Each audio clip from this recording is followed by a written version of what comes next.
When Senator Dick Durbin takes the floor, what you're hearing isn't just another speech, it's a reality check. A moment where the fog of partisan noise lifts and the truth about political violence in America is laid bare.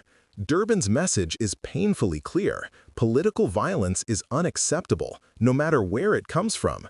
But to truly address it, we have to start from facts, not slogans. And the facts are not ambiguous. To claim, as the chairman of the subcommittee has, and I quote, "Political violence comes predominantly from one side of the aisle, and don't give me this both sides BS," is not supported by the facts. In fact, those facts tell a different story. For more than a decade, data from the FBI, DHS, and nonpartisan experts show that far-right extremists have been responsible for most domestic terrorism, including most deaths by far. On this chart, which you can see behind me, from the Center for Strategic and International Studies, also known as CSIS, terrorist attacks from the right are in red and attacks from the left are in blue. CSIS found that since 2016, 112 people have been killed as a result of right-wing attacks, while 3 have died as a result of left-wing attacks. These are not partisan talking points. They are the facts established by federal law enforcement and national security experts across numerous administrations, both Democratic and Republican. I thank Senator Schmidt for that courtesy. At the outset, I want to recognize law enforcement who are here today, including those who defended the U.S. Capitol on January 6, 2021, and the family members of those who are no longer with us. Ken Sicknick, brother of fallen officer Brian Sicknick, is here. He reminds us, and I quote, "The simple act of not letting the events of that day be whitewashed, revised, or forgotten is more important than anyone can ever know." That statement by Mr. Sicknick rings true, painfully true today. This hearing examines a critical issue, political violence in America. I've said before over and over from this podium, and will repeat, violence is not acceptable whatever the source or origin. I do not believe that one party owns the right to say it's the other party's fault. It is the fault of both parties in differing degrees, and it's our fault if we try to whitewash that reality. To seriously address this problem, we must be honest. We must start with the facts, not with partisan conclusions. Indeed, one of today's majority witnesses, Mr. Chad Wolf, in his confirmation hearing before Congress, as acting DHS Secretary during President Trump's first term, testified, and I quote, "White supremacist extremists, from a lethality standpoint over the last 2 years, are certainly the most persistent and lethal threat when we talk about domestic violent extremists. Far-right extremists were responsible for the January 6, 2021 attack on the Capitol. I lived through it. And they've been responsible for a string of hate-fueled massacres targeting ethnic and religious minority communities, including the 2012 Gurdwara shooting in Oak Creek, Wisconsin, targeting Sikh Americans, killing 7. The 2015 Mother Emanuel AME Church shooting in Charleston, targeting Black Americans, killing 9.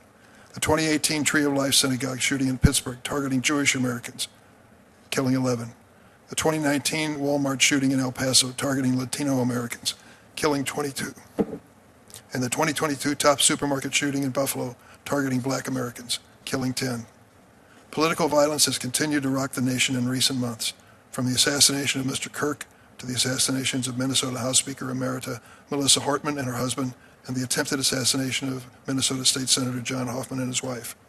Just last week, a man was arrested after allegedly offering $45,000 for the killing of Attorney General Pam Bondi, and a January 6 rioter who was pardoned by President Trump, full and unconditional pardon, was arrested for allegedly threatening to kill the House Democratic leader, Hakeem Jeffries. I've said it before and I'll say it again. There's no room for political violence in America, ever, ever, not from the right or from the left.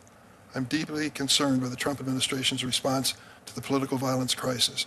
On the one hand, the administration is threatening a crackdown on constitutionally protected speech based on false claims that, in the words of Stephen Miller, there is, quote, a vast domestic terror movement on the left.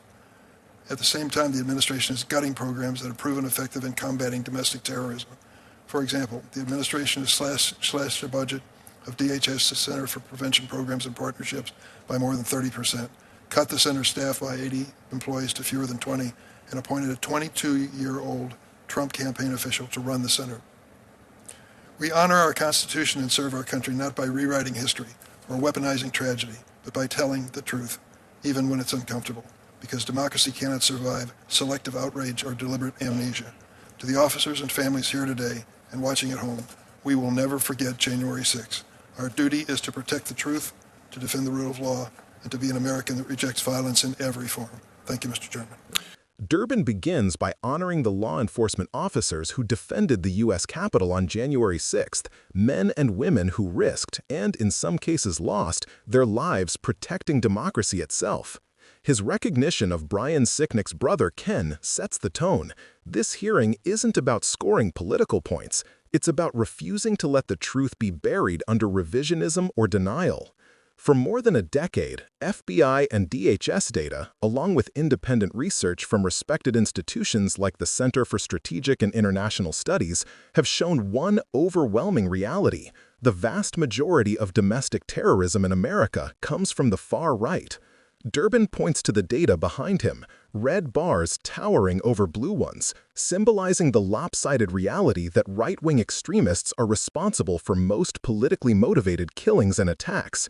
That's not conjecture, that's what the evidence says. He lists the tragedies we should never forget: the Oak Creek Sikh Temple shooting, the Mother Emanuel Church massacre in Charleston, the Tree of Life synagogue shooting in Pittsburgh, the El Paso Walmart attack, the Buffalo supermarket massacre. Each of these motivated by hate, by racism, by radical right-wing ideology. Each of them devastating families and communities. Each of them a warning that extremism, when left unchecked or downplayed, metastasizes. But Durbin also warns against complacency and hypocrisy. He points out that during the Trump administration, while officials like Stephen Miller stoked fears about a vast terror movement on the left, they were simultaneously dismantling the very programs designed to combat real domestic terrorism. The Department of Homeland Security's Center for Prevention and Partnerships saw its funding slashed and its staff gutted, replaced with inexperienced political appointees. So while some in power were shouting about Antifa, the actual infrastructure meant to prevent the next Charleston or El Paso was being dismantled.